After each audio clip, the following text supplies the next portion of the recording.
All right, good morning and welcome to the Church360 Unite training session on users, groups, and communication. This is the second of two Church360 Unite training sessions, our webinars that we are offering. And let's go ahead and get started with today's presentation.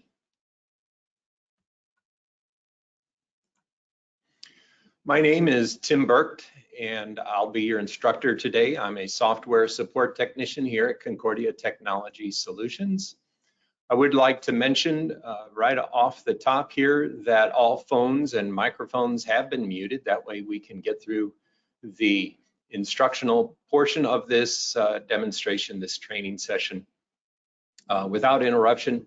But I would like for all of you to type in any questions that you might have throughout the presentation into the questions section of your webinar interface there on your end. If you find the little section called questions and expand that, you should see an entry field there for your questions, and you can submit questions throughout.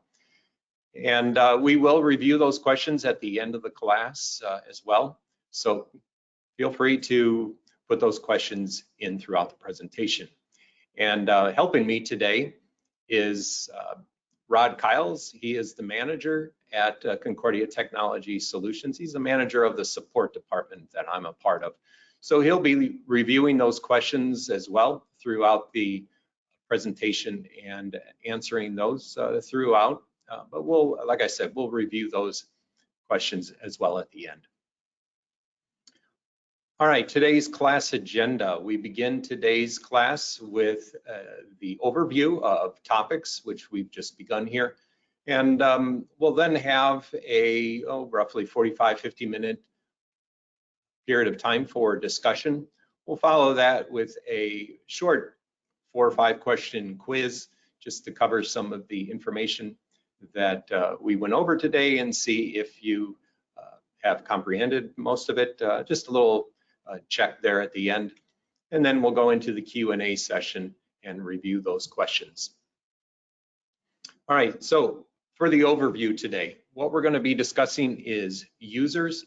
Yesterday's webinar covered the navigation, setting up your website, and also talked about pages, creating pages and adding content to those pages. So we want to pick up from there today and talk about then users, communication among your membership, as well as groups pages. So we begin today with users.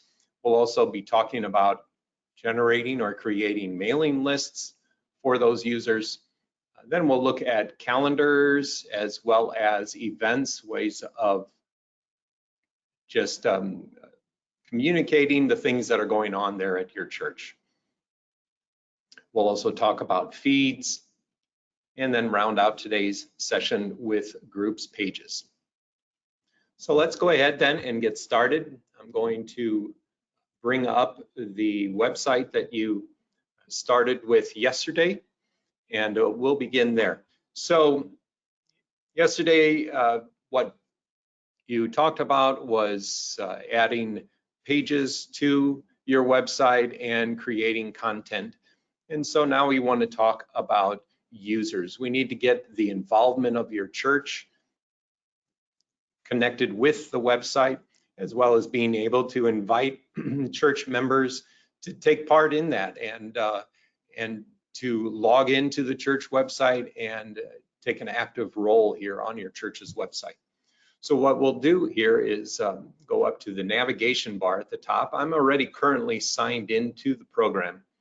And so I've got the navigation bar at the very top. This is different from the public-facing navigation bar that's here on the blue strip going across your screen. But the black navigation bar at the top is available for those of you who administer the website and have administration or designer or publishing type of access. So we'll go to users first of all. So on this website, we have our list of current users. We just have a handful right now. I've added several of our support technicians here at Concordia just to start out with, just to give us some idea of what it looks like. What we've got here at the top is on the left side are the names of those individuals, and these would be people in your church. We have a way to edit the name. You can click on the little pencil icon here and edit the name if a misspelling was made. Next to that would be the email address, usually a personal email address that is connected with that person, as well as the role that they might have here on the website, on your church's website. And generally speaking, most people would have most members of your church would have just a user role, but those that are either an administrator or a designer or publisher, those would be just a select few. And as we can see right now, I'm actually signed in as Jordan as administrator, and that's the only other role at the moment that is different from user. Then next to that will show when either a person last signed in or when they were last invited. So we can see that Jordan here has been signed in about 18 hours ago. And then the other 4 were just invited within an hour or so ago, so that we'd have some content here in this column. And I did want to point out that at some point in time, if you've invited a member of your church to be a user or to set up and complete a login here in Church360 Unite, and maybe they didn't act on that first invite that you sent and you wanted to resend them an invite, well, that's what this little icon is that appears here to the left of when they were last invited. So if I wanted to re-invite Taylor Brown here, let's say it said that she was invited about a month ago, and I want to resend that invitation, I would just click on the circle here, and then that resends that invitation out to Taylor. And then the last column shows here whether a person is listed or not in the member directory here on the website. So right now, all 5 of these individuals would show up in the member directory. I'll show you that as an example here in a little bit too. But what I wanted to do is first add some more people to our website. So we're going to go down to the lower right corner of the screen and click on the Add People button. And so it's just a real simple way of adding a person. I'll put myself in here as an example. And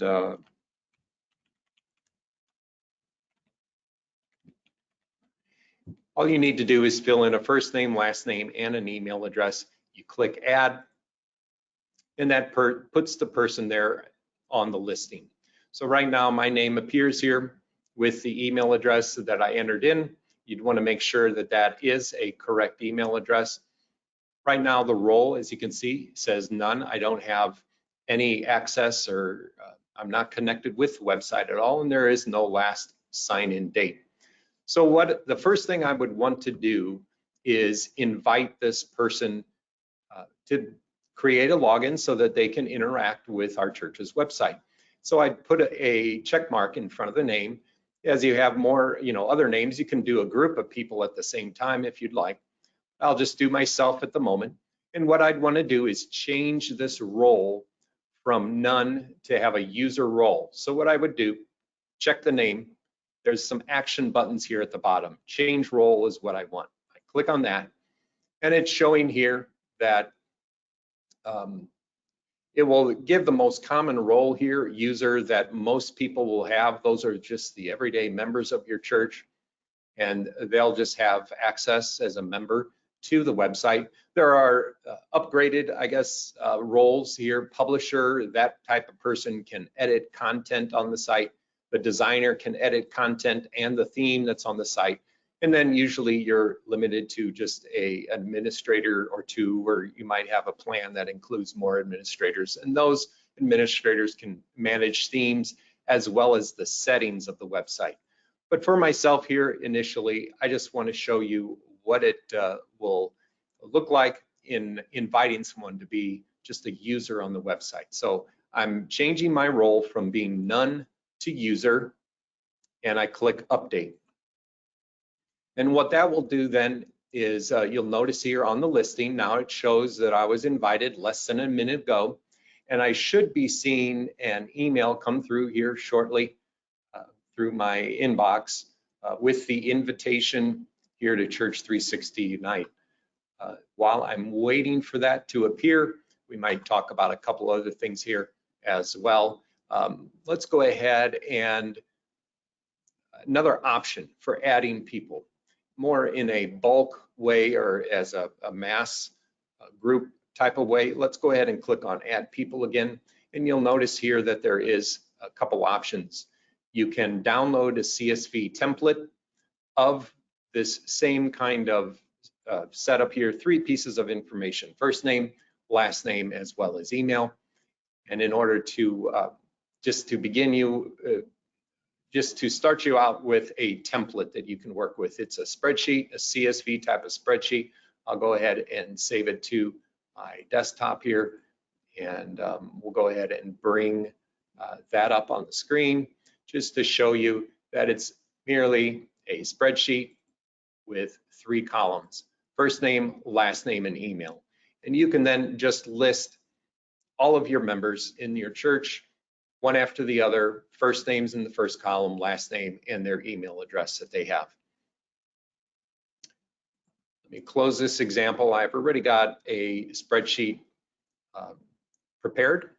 So what I'm going to do now is then click on the import from CSV. So let's say that I have got this spreadsheet all worked out already with names and first name, last name, and emails, and I just want to import that in. So I'll go ahead and select my file, and this is what then it will do if you've got your 3 columns filled out of your members. It's a good number of people that I've got prepared. I'll go ahead and just click Add.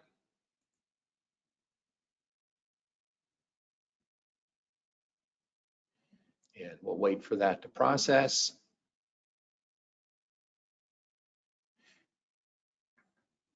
I still have not received my email yet. I'm wondering if that's going to end up showing up in spam.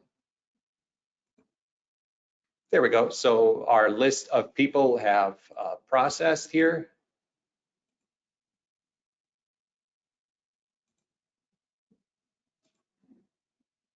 No email as of yet. Well, we'll just keep on hoping that that comes through. But let's continue on. Now I've added a good amount of people here on the screen. You can see that it's now sorted by a last name here. The column header is a teal color with a like a directional arrow, ascending, descending order. You can click on a column header a second time and it will reverse the sorting method. But I've got it sorted A to Z at the moment. And you can see intermingled here are the people that are already part of the website. Jordan here is listed as administrator. Myself here is listed as a user. My associate Taylor is a user, but everybody else is set up as none. And so this is the way you would add a good number of people, maybe all in bulk, quickly to your website. What you would then need to do is check those names. In fact, you might, for those of people who have emails listed, you might just want to check all their names and then just come back around and uncheck the ones that are already set up. I could come through here and just uncheck those users that we have. And then if I wanted to invite them all as a user on the website, I could just select change role, make sure that user is selected and update, and it would send an email to that complete list of people, inviting them to set up a login for the church's website. Let's see here. Still no email. I wanted to show you what the invitation would look like and having me actually accept the invitation and then changing from this invited status into an actual user who then has completed that. But we might not get that within the time frame today. I apologize. Well, let's move on. So we've talked about changing the role. Let's say that for a person here, you can see right now under my name, even though I've been invited, that I'm currently unlisted. If I wanted to make sure that I was a listed person in the directory, I could then use the action buttons at the bottom with my name checked and then click list. And now you'll see here on the line that on the far right is a green check mark that I would now be listed in the member directory. So let's take a look at the member directory for the moment here on this particular website. So now what we'll see here on the screen are those members. If we've got, of course, my name here is listed. All of these other names are also listed as being part of the membership here, and all of those people are listed as well with green check marks. That's why they're all appearing there and would be able to be seen. I did want to point out, let's go back to this member directory, that here when you first get to the member directory on the website, and it might be under your navigation, you'll have to find out where it is. Under this particular website, it is under visit, and we're now on the members page, which is the members directory. I could also search by name here and just type in Tim to find my name. I could type it in by last name to bring up just my record, those types of search functionality. But you can also scroll down the list, and what we're seeing here in this first view is just households. So depending on what kind of emails and phone numbers are connected with a household, that might determine what information shows up here. Now, we do often get questions. A lot of times, now people don't really use landlines anymore, and everybody has a cell phone, so it's all connected with their name. And their email addresses are all personal email addresses connected with their name, not with the household. So this first initial household view might not have a whole lot of information there except addresses. But once you click on the household itself, like I'll click on the name Tim Burke here. I'm sorry, in this case, yeah, it's taking us to my individual profile. In this page, I can click edit my profile. I have access then to that information. My first name, I can add a title, middle name, suffix. My email address is listed. The phone number, if I had one for the home, can be listed there as well. You could also enter in a work number as well as a cell phone number there as well, and decide whether you want to list it or not. And any information here that you want to update that you might have changed, you can go ahead and update it here. Now, I did want to point out with these listed options, now you'll notice that earlier as a administrator on the website, I was able to say whether someone is listed or not in the member directory. Now that, let's go back there real quick. That's this column here. I, as an administrator, said I want all of these people who are members of my church to be listed in the directory. But if that particular person, let's say it's me, has a sign-in and they've answered their invitation and they've created a login, they can actually come to their record here in the member directory. We were right here in this member directory. It's still saving the page that I'm on from my name. But I can now, as the individual, choose not to be listed in the member directory. And I could remove that setting. And as just a church member, update my profile. And in a way, override what maybe the church secretary had set up. It's showing here now that I'm unlisted and I would not appear in that member directory anymore. So I, as a member of the church, have that, I guess, prerogative. And if I wanted to override what the church had set for me and just not have my email or phone number listed, I could do that. So if we go back to the members list, Now, let's see, let's refresh my page. Now that contact information, my email, is no longer there. All right, let's see here if there was anything else on the record. If I was involved in any groups, that comes a little bit later on in our training session, it would list the groups that I'm involved in here and any other recent activity that I've had on the website. If I added any comments, that would be shown here as well. I can upload a picture as a member too by clicking on the picture placeholder. And you can then choose either a gravatar that you might have on the internet, or upload a custom picture from your computer, just a headshot of yourself. And so members can do that individually as well. It doesn't have to be taken care of by the church office. All right, so let's go back to our users group here. And let's see, besides the members page, oh, I did also want to mention that here, for example, we have put in email addresses for individual people. And there are times in life when you've changed your email provider. And so a member of your church might say, my email address has changed. I need you to change it on the website. Well, it's not your responsibility really as a church office administrator to make that change, because right now that change or that email is associated with the user themselves. So it's really the user's responsibility to change their email address. So let's take mine here as an example. I'm going to go ahead and log out here as sign out as Jordan.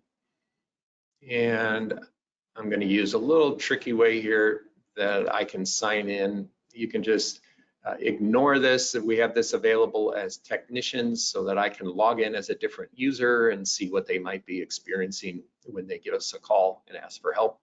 But right now, I should be logged in. You know what? That's right. Since I haven't gotten my email address, or since I haven't gotten the email inviting me and completing my login, I don't have that available. Let me get signed in here again as Jordan. I apologize. All right, so let's just take it as if Jordan was my account. Or really, this goes for any person in your church as a member, can sign in to the website, and here under their user settings, if they're signed in here, it says welcome Jordan, then each individual user has their own settings. We can go there, and this is where we would then change the email address. So the user themselves, if let's say maybe now they have a Gmail account, so they can come here and update their email address from the old one, the previous email that they had, and then put in the new one and update the credentials. That would be what would be needed if a person calls you up in the church office and says that they've changed their email address. Just have them explain to them they need to sign in, go in under their user settings, and make that change. All right, let's move on then to mailing lists.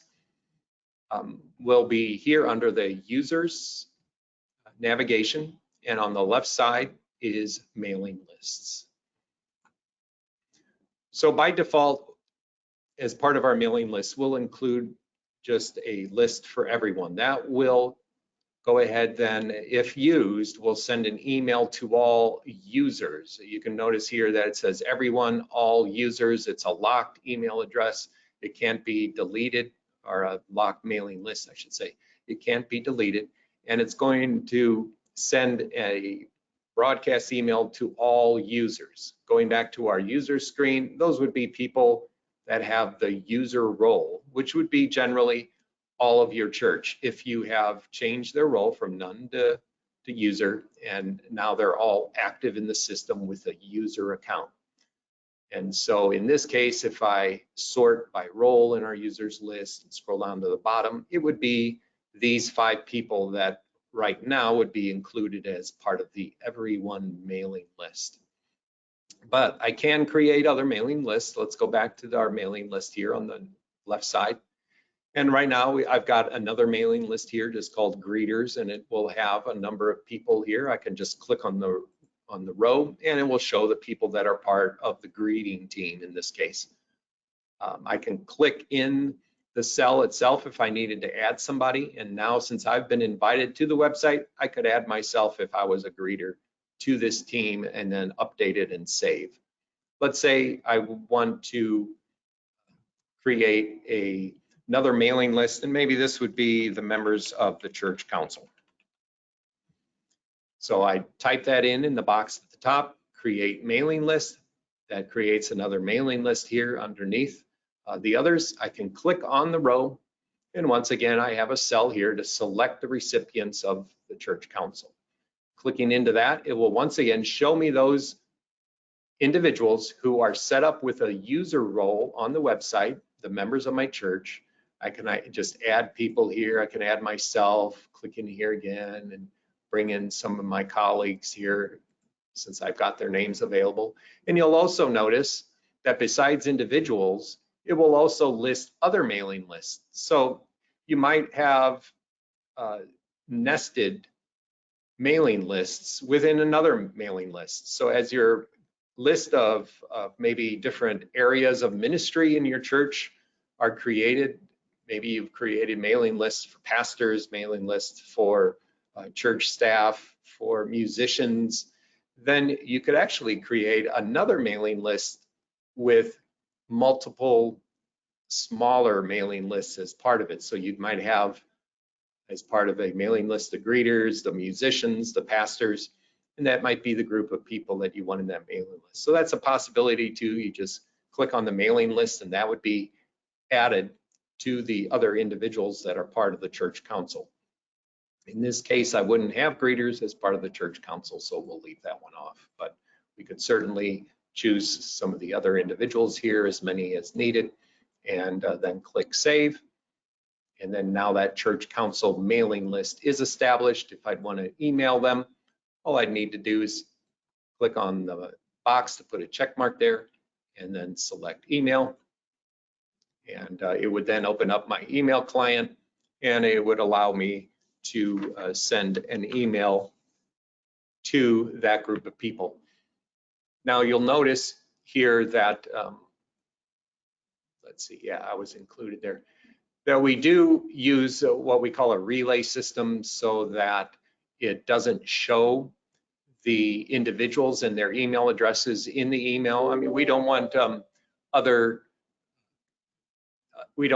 members of the church seeing everyone's email. So we use this relay where those things are hidden. It's kind of like a blind carbon copy.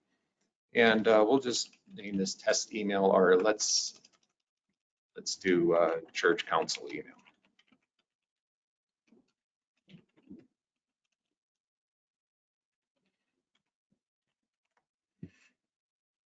And we'll go ahead and send that out.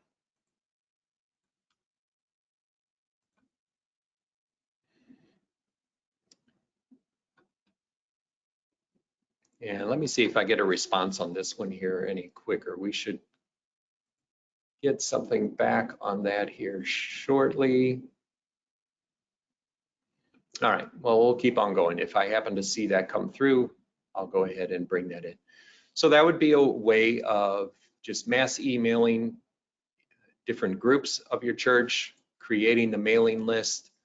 I can't think of anything else off the top of my head. Here is the email that came through.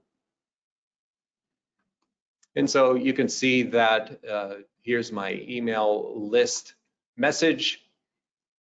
And what I'll see as the end user or as the member is just addressed to me, to Tim Burke.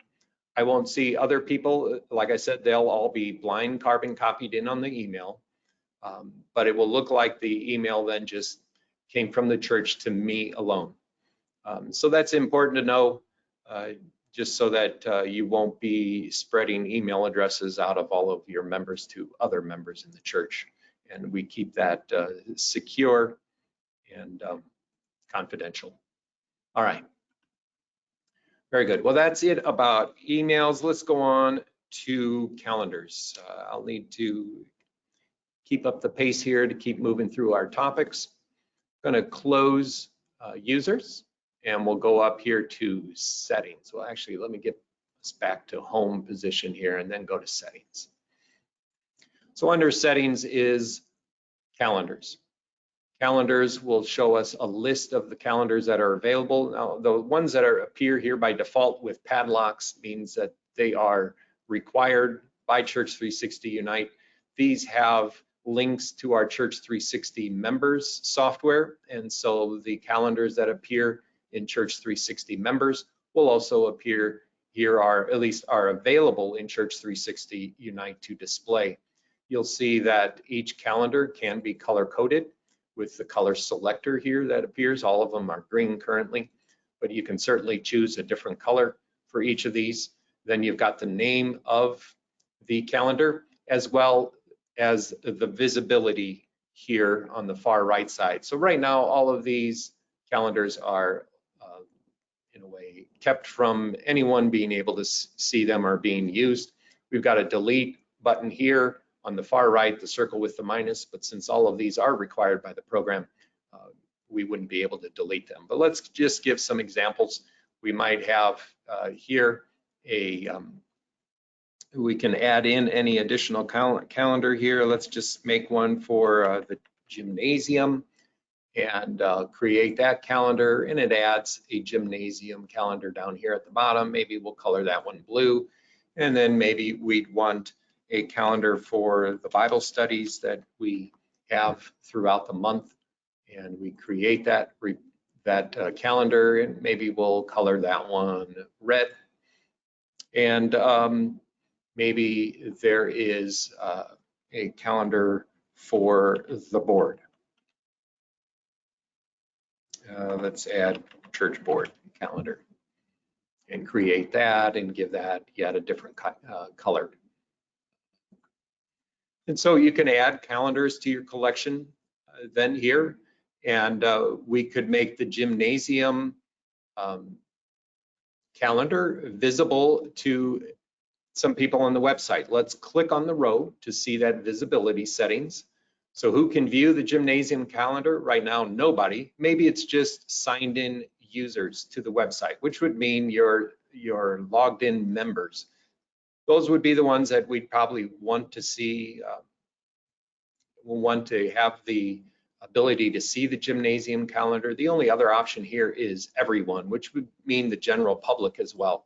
And we would maybe not want, the general public to see when the gymnasium's being used, just out of preference. But maybe something like, and then once I've made that selection, let me go ahead and click save and show you that the visibility then changes from nobody to users.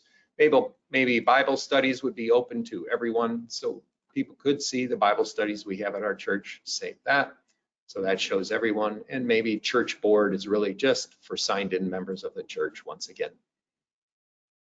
And so that might be our visibility for calendars. We can also create a link with any Google Calendar that your church might have. You can just click on the checkbox here, and then that would open up a link to your Google account, your Google Calendar, and you would set that link up. So that's just kind of the entry point, for the Google Calendar here in the lower left corner in the checkbox there. So that's how you can maintain your calendars. Let's go ahead then and close the settings and find our calendar. Under news, there's our calendar selector. And when we go to the calendar, we then have the choice of selecting which calendars we want to view here in the drop box here for calendar selector. And right now it is showing all of these calendars, the Bible study, the church board, the gymnasium. You'll remember that the Bible study is the only one that's viewable to anyone of the general public. But since I'm signed in as a user on the church site, I can also see the church board and gymnasium. And if there were any events on the calendar, they would appear. Let's go ahead and create an event. Oh, by the way, you can move through your calendars with the arrows here. April, May, June, move forward, July. Use the box in the middle for today to bring you back to the current day, the current month. You can look at this as a monthly calendar or as a weekly agenda calendar as well. And it would just list the events that you have between the days of the 26th of June and July 2nd. Again, these arrow keys will go week by week now, historically or into the future. Clicking on today will bring you to the current week. So those are your options here. But let's go ahead and create an event. And let's say that I'm going to create an event here for the gymnasium. Maybe it's a youth night. And we want to add this to the gymnasium calendar. Again, you'll just see the three that are visible to me. I can just select gymnasium. If there is a event that could appear on one of the other calendars, you can put that calendar on the calendar selector as well and have multiple calendars. But in this case, we just want the youth night to be on the gymnasium calendar. Then the location, this is just optional, but obviously this would be in the gym. And let's say that it would be tomorrow, no, let's say Friday night. Friday night, July 1st, maybe the youth night starts at 7 o'clock. You can just tab through the time signature here. We can go to the minutes. It is at the top of the hour and it starts in the PM. You can use A for AM, P for PM, and then just tab across. It will go through month, day, year. And let's say that this youth night will end at 9 o'clock. So it's a 2-hour youth night. If it was an all-day event, I could put a check mark here and that would remove having to associate a particular time frame with it if it's an all-day event. Or if this event repeats, I could set that up too as well. Maybe it repeats. We've got options here of every single week, every other week, third week, fourth week, fifth week, sixth week, or we could change this to month. You still have the same single, other, third, fourth, fifth month. But in this case, let's say it might be on the first, we can select Friday of every month, or actually, yeah, July 1st is our date that we selected. So yeah, maybe the youth have a youth night on the first Friday of every night, and so they schedule that for the gymnasium calendar. And it starts here on the 29th of June is when we're scheduling this, and it will go out indefinitely. We could put any type of description here, youth night in the gymnasium. And the fun part about events here is that you can actually invite people to events. And so in this case, I want to invite people to this event, and I click on the button. And what we'll see here is not only in a way, the registered users of your website, but it will show all of the members of your church that are on the user screen, even if they haven't been invited yet or they haven't completed their login process, so they haven't been able to log into the website. We still want to be able to invite them to an event. And so we could go through here and maybe click on the particular youth that we want to invite.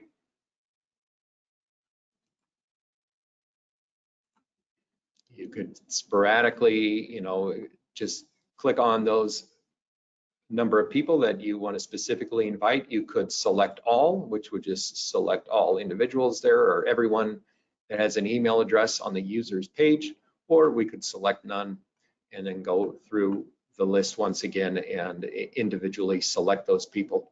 But you can go through that and invite them to the event. And then also that list, that same list of people who are invited, could also get an automatic reminder sent to them about the gym night. So you could have multiple reminders here. We might want to remind them a week in advance that the youth gym night is coming up. And then maybe a day or 2 days before the event, so like on a Wednesday night, they would be reminded. And then again, 1 hour before the event starts, so at 6 o'clock on Friday, they would be reminded of that event. And then we can create the event, and all of that would take place with the way that you have your event configured here. Now, I don't want, I could, I guess, select none and just choose people here that I know the email addresses are correct. And so we could select all of the those individuals.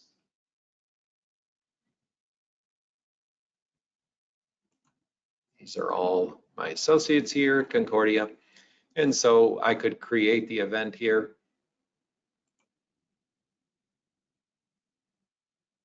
And it would be set up then for those individuals. You can see there's options here on the far right of my event here to edit this event. Clicking on that just takes us back into the same windows that we had a moment ago. Let's go back a page. I can see some of the participants at this event. We can click on participants and it would show then who actually answered out of those emails. Maybe they said, yes, I'm coming. Maybe they're a maybe they're a no.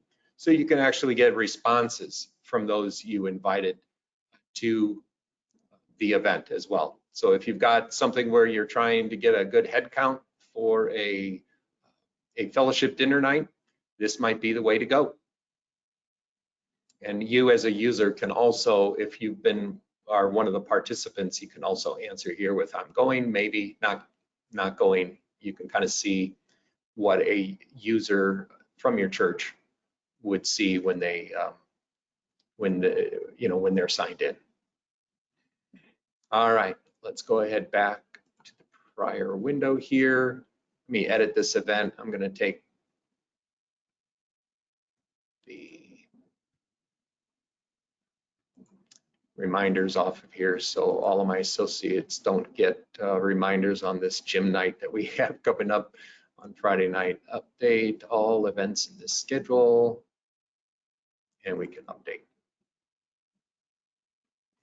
If we go back out to our calendar view, we should then see the youth night, which we colored the gymnasium as a blue calendar. So it's colored that way on the calendar. We can see the information in the bubble underneath. I'll keep my cursor right there. The calendar gymnasium, the location gym, 7 to 9 o'clock, and then my description shows up youth night in the gymnasium. So that might be what a member of your church would see by going to the church calendar. And just imagine this monthly calendar here of June might have board meetings. It might have Bible studies in red, board meetings in purple, other events in the gym in blue. And so it's just a nice way of your church members staying connected and being involved at your church. All right, let's jump on over to posts real quick here. So posts is a way where it's like a feeds page. It would be a way that your church pastor might have a pastor's blog that would get, in a way, like an entry every week, or maybe there might be a prayer page or something like that. What I'd like to use as an example today is a pastor's blog page. So let's first of all go to pages and create a feeds page. Here in pages, what we'll need to do first is go to the upper right corner, add a page, and we'll use this option here that is described as a feeds page, as it shows here in the description. That's what's selected. We'll go ahead and create that. And it puts a record here on the right side of available menu items, and we'll just call this pastor's blog. And that is our feeds page. So you'll see that right now it's a members only. That means it's got the red tag on there. Only signed in members from your church can even see this page at the moment. It's not a public facing page, so the general public can't see it. But we might put that in our navigation, let's say under, just at the moment, under ministries. So I'll drag and drop that here at the bottom of ministries. And it does have a particular little icon here. It looks kind of like a, I don't know what that little symbol is, but that designates that it is a feeds page. I'll go ahead and click Save Changes now that I have it placed in our menuing option. Let's close this. Go to the home page and just under ministries, there it is. There's our pastor's blog page. So let's go to the pastor's blog page. And let's go ahead then, and at the moment, there are no posts on this page, but let's go ahead and click the Edit Page tab on the left side. That will open up the page here for adding a new post, and we might name this post Thoughts on Our Independence. And so that's going to be the title, and then you'll see that once we click in the body of this blog, we have the standard toolbar that showed up in our session yesterday that we can add type, choose from our styles of fonts, bold, italics, etc. I won't go through all those, that would have been covered yesterday. So let's go ahead and add type. I've got some type here that we're just going to use to quickly fill some space in there.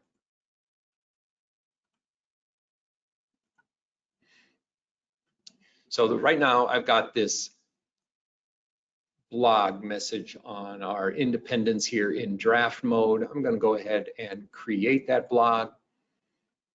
And you'll see now that we've got a blog here on the page. It's in draft mode. That's what the little icon is here. And I could add yet another blog, whatever the case might be. But this is what will then appear as part of the feed on this feeds page, as the blog posting. And I've got some controls here on the left side. We've got the URL that it's set up with. That's what appears here in the upper on the URL field. We've got the page title as part of Pastor's blog. We have the ability to choose how many posts show up on a page. So it starts out with 7. You could certainly make that less if you'd like, or increase it. You can choose whether you show the post content or not. If you remove it, then it will remove the 3 paragraphs that I have here of content, and it will just show the heading, and then the visitors can just click on the text. And then you can also choose whether you allow comments or at all, and if so, you would most likely want to moderate the comments so you can approve of the comments that are put on the site, so that no one in the general public or your church, types in anything that you wouldn't want to show up on your web page. But we can go ahead then and click Save Draft and close the edit drawer here. And that's the way our blog would look, our blog article. Now, in order to, one of the options here to show post content, let's save that draft. And now you see that it just shows a heading. So you might have blog after blog with just a heading, and that would be fine as well. Let's go ahead and set that back. And then, so here is the blog article. You are able to, I should have shown this here with the edit page. Let's see, not that page here. Let's go back here to the blog itself. Let me show you here under posts. Let's go to posts for a moment. And this is where it's going to show the listing of the blog articles you have. This is the one we created so far. It's in draft mode. No one can see it at the moment. So we could click on that blog and publish it. We can also keep it and make it a draft again after it's been published. We can delete it, or we can change which feed page it belongs to, but we do want it on the pastor's blog, so that's good. Just cancel that. But we can publish this blog, or I can click on the blog from the listing here, and it will allow me to comment on this. So maybe, you know, I agree with your article. It's fantastic. And we can post that. So what happens then, if you're moderating comments, this comment has been submitted. It's not showing up on the page as of yet as a comment, but we would be able then to go to, I believe it's activity here, and there are comments listed. Now we're seeing a list of submitted comments. We know that this one was, the commenter was Jordan, who did a comment on thoughts on our independence, posted on this date, and the text was, I agree with your article, it's fantastic. Well, that text is not saying anything that wouldn't be acceptable for the website, so we can go ahead, check the comment, and approve it. Then it is removed from our comments page. We can go back to, let's say we go through the normal navigation here to Pastor's blog. And we can see now that the article does have one comment.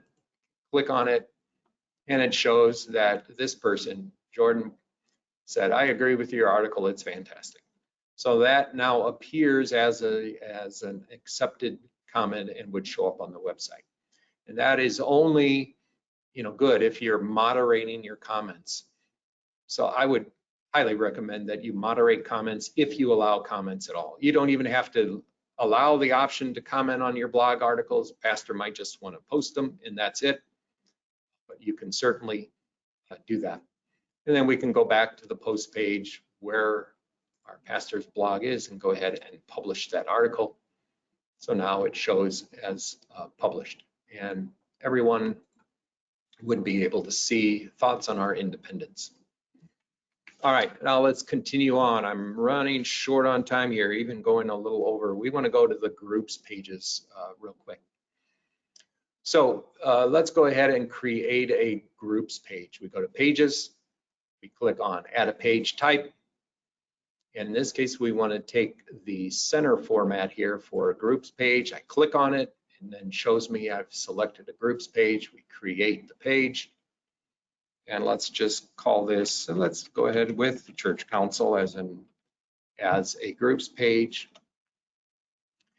I've pressed the enter key to accept that name change. And now we might want to, let's see, let's create a category here called groups.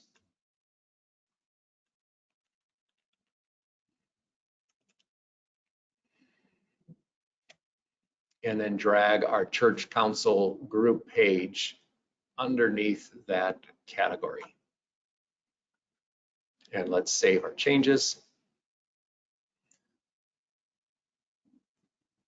So now I have a groups page. It will appear in the navigation bar here under groups. And let's go and see what a groups page is. A groups page is kind of like a mini website within your church's website. This is the groups page here named Church Council, and the navigation for this groups page is here on the right. First of all, you see that we're currently in draft status, so it's not visible out there to the church or anyone else there. We're right now on the home page of this groups page, the Church Council.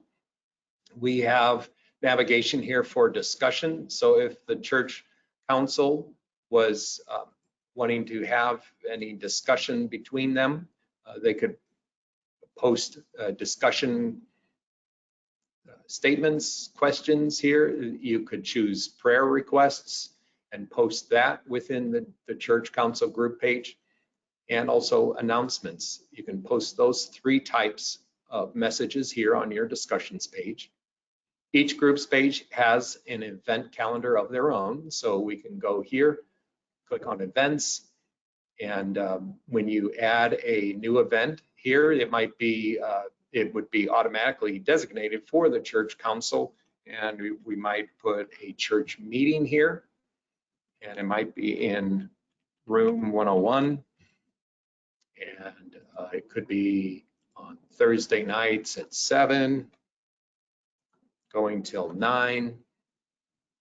It might repeat. We could set that up on a repeating schedule and invite just those people who, and in this case, it would be limited to people who are set up as users on your website. So this particular type of group calendar and the invitations to those events are restricted more just to people who have access to the website. And it's not, it won't include members of the church that have not completed their login yet. Because a group will be specific, you know, to an area or a group of people in your church. But the same types of things apply in inviting those church council members and also having reminders to the meeting as well. You could do multiple reminders a week before, a day before, and an hour before. And then you'd create your event and it would show up there on the church calendar then every month or every however often that you have it. So that's the calendar. It would say who are part of. We've got the ability here to choose the members of this church council group. So I'm going to click on that. And here we might add other members right now. Since I'm signed in as Jordan, he's considered the group leader. And we might want to add myself. You can see I'm added as part of the church council. We can add Rod as the church council and Sam as the church council. We might also just like to have Taylor as well. Let's just add everybody that I've got currently on here. So right now, these people are part of the church council. The group leader is Jordan, and he would be able to edit this group's page because he's the group leader. But if he also wanted to share that responsibility, he could share that with me. And so I could check my name, change my role, and promote to leader. And that makes me a co-leader then with Jordan. So that would allow me to sign in to Church360 Unite as a group leader and make changes to this group's page. Now, I may not be set up as an administrator on the church site as a whole, you know, all of the navigation here, but I can be assigned a group leader status within a group and then have access to be responsible for the navigation on the right. And I can make changes there. I just would not be able to make changes to the church site, just to my groups page. So that would be a way of, let's say you have a youth leader who you don't want to give maybe responsibility of the whole church website to, but you might want to allow that youth group leader to have responsibility and take care of their groups page, and they would be able to do that here by being a group leader. That's the members here on the side. There's an option here to edit this group. So I'm waiting for the page to change here. There we go. And so to add content, we can add a description about the church council page. We can add additional pages to the navigation. So maybe the church council is doing some outreach as well, just as a group into the community. So we could add this page. And let's see, we could add another page, maybe an ideas page. You can add, as it says here, up to 3 pages to your navigation on the right. So let me go ahead and just update this group real quick.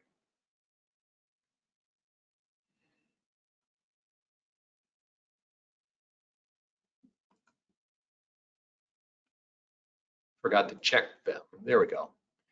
Checking up to 3 pages that I've created. Now you can see add an outreach page to my navigation as well as an ideas page. And each of these pages, go ahead and update again. Each of these pages can be built and add content to, just like you would from what you learned yesterday in yesterday's webinar. You can open up the edit page and add cells of content. And right now we're in this, or the ideas page, I think it was. Yeah, ideas on the URL here at the top. And so you can add content to this page in your groups page as well. So we're just continuing to work in this groups page. We're adding additional pages. We've talked about adding members. We were in this section here to edit this group.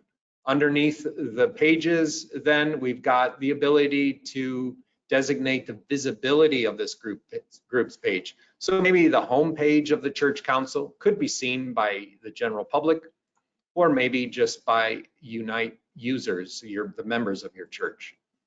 Maybe the discussion page is only for group members of this church council group. Yeah, the church council group. Maybe the events that the church council has would be seen by other members of the church, but maybe the ideas and the things you share among the church council should just be kept within the group members. The outreach maybe could be for members of the church to be seen, maybe not the public though. And then the members of this group maybe should just be kept within the group members, or maybe in this case, you'd want visibility for the members of the church council just to be among the two group leaders that we have.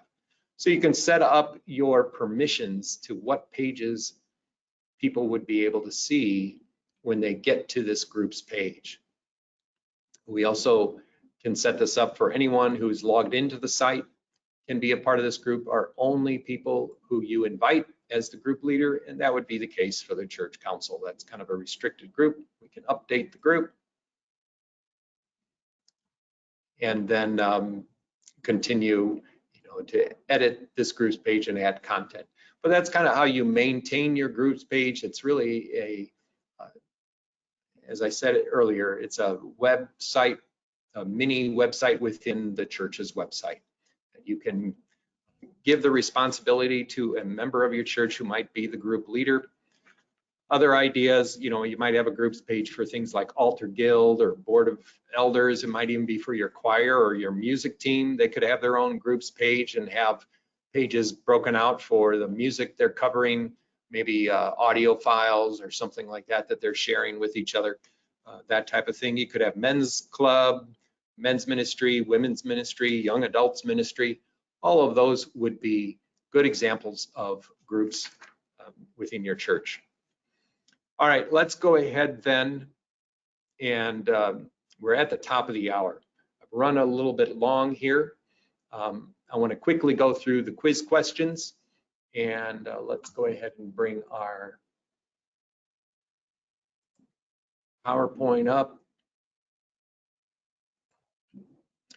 All right, we're just going to cover some of the content here and just see. I know some of these things might be a little bit detailed, but let's just see how our comprehension went. So when creating an event, you can only invite users who have set up their logins for Church360 to that event. Let me go ahead and get that poll launched here to you. And I'd just like a true or false, what you think it might be.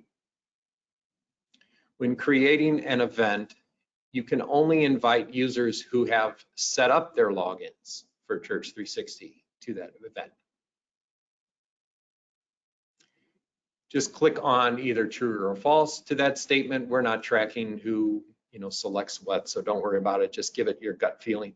This is one of those details which can get easily missed when I'm talking through and explaining so much content, but let's just see how you do. Just give it another minute. Any last selections there?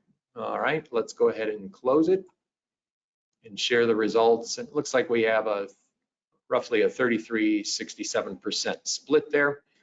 And let me go ahead and show then the answer. So the correct answer was false. The majority of you got that correct. Any person who has an email address listed on your user screen can be invited to an event that you create. This will let you reach out to people who may not have set up their Church360 Unite login yet. All right, very good. The next question here is changing the personal email address of a person in Church360 members or Shepard staff will change their email address on the user screen of Church360 Unite even after they've created their login. This one, let's not put out a poll. I didn't really cover this in great detail talking about Church360 members and Shepard staff.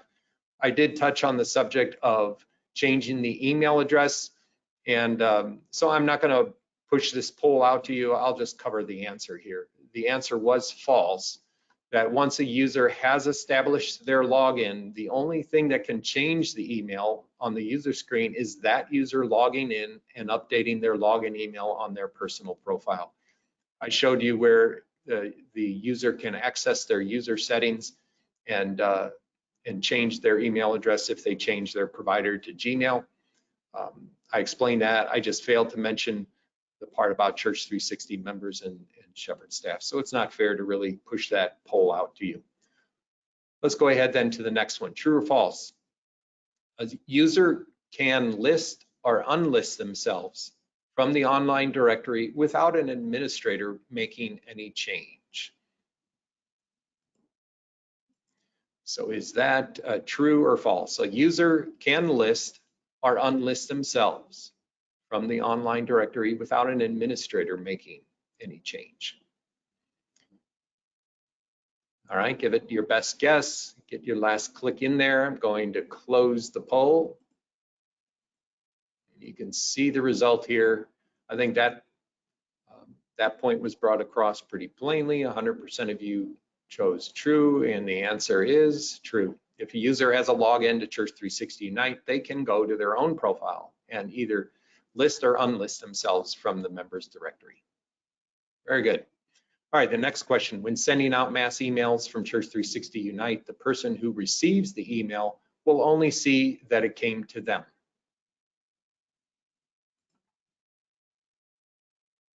Let's see, let me hide that. That wasn't the right poll. Just a moment. Let me launch the correct poll. There we go.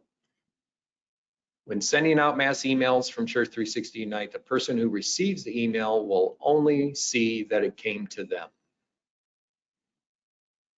Get your last click in there. Very good. All right, let's close, share the results. There we go. So once again, this point was driven in pretty good. It shows 100% of you with the correct answer of true. Mass emails sent from Church360 Unite use a blind carbon copy, which means that the recipients of the email will only see that message came to them and not any others, any other email addresses. All right, and then our final question here. Each page's visibility within a groups page can be, or a group, a groups page within the website can be adjusted so either everyone, users, group members, or group leaders can see the page.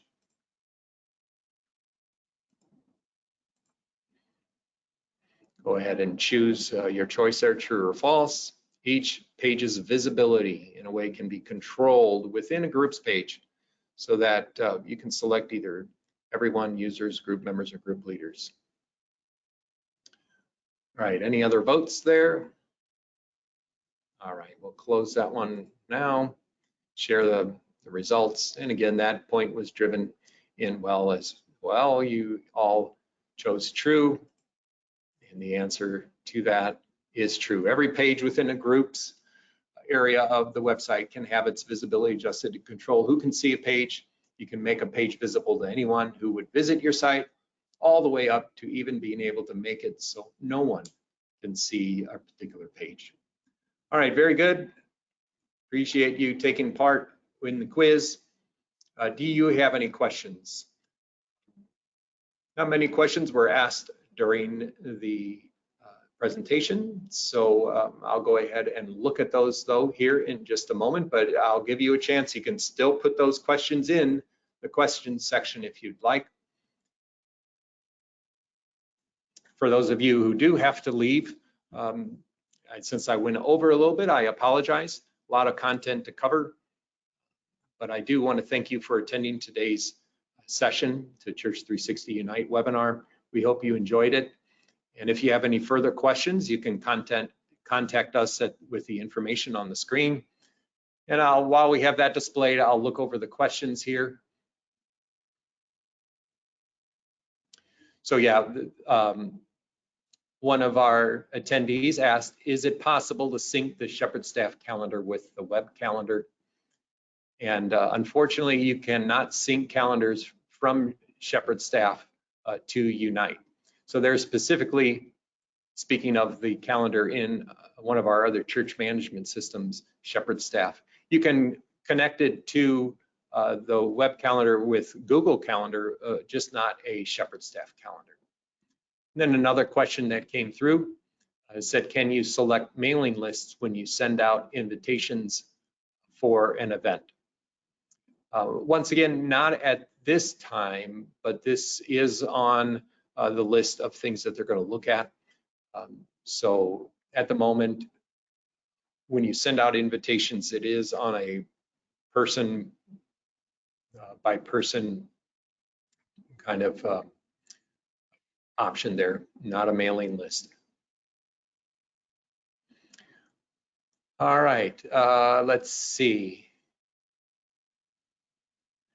Someone asked about the recording of this being made available. Once they are able to get the recording and look it over, they might have to do a little bit of editing work on there, but they'll post that, and then I believe you as a signed up attendee will get notice of when the video is available.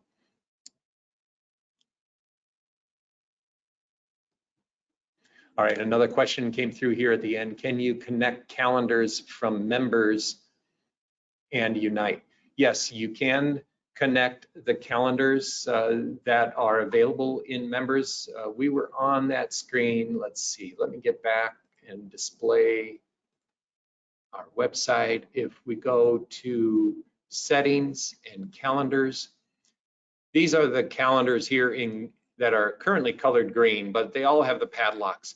That just means that there is a link there to the calendar in members. So if you wanted, in Church360 members, if you had your worship calendar set up there with the worship events, you could certainly change this calendar to be visible to everyone as well, just like we did down here to gymnasium and Bible study and church board. And then it would be visible here on your Church360 Unite website. So you can control visibility of those. Those are connected. All right, very good question here that came in here at the end. Do changes made in Church360 Unite update the records in Church360? Good question. I'm glad you brought that up. Yes, if we go to our members site, and if I went to my name here, and I added any information about myself, I'd edit my profile, and if I'd add an email address, if I'd add my work phone number, and I chose it to be listed, if I added any kind of middle name or title, I'm not sure if all of those would always show up as well on the members directory here in Unite, but any changes I make to these fields here would also update my record in Church360 members. It would add maybe a work email address, although maybe I wouldn't want it listed, and so it would update in Church360 members as a work email address, and it would also show that it was unlisted. So yeah, the users or the members of your church, if they sign in and they update their profile here with this limited amount of information, it would update the Church360 members record as well. Good question. All right, that seems to be it for our questions here today. Once again, I thank you for attending today's webinar. Hope you enjoy the rest of your day. If you have any questions, any further questions, please reach out to us. But thank you and good day.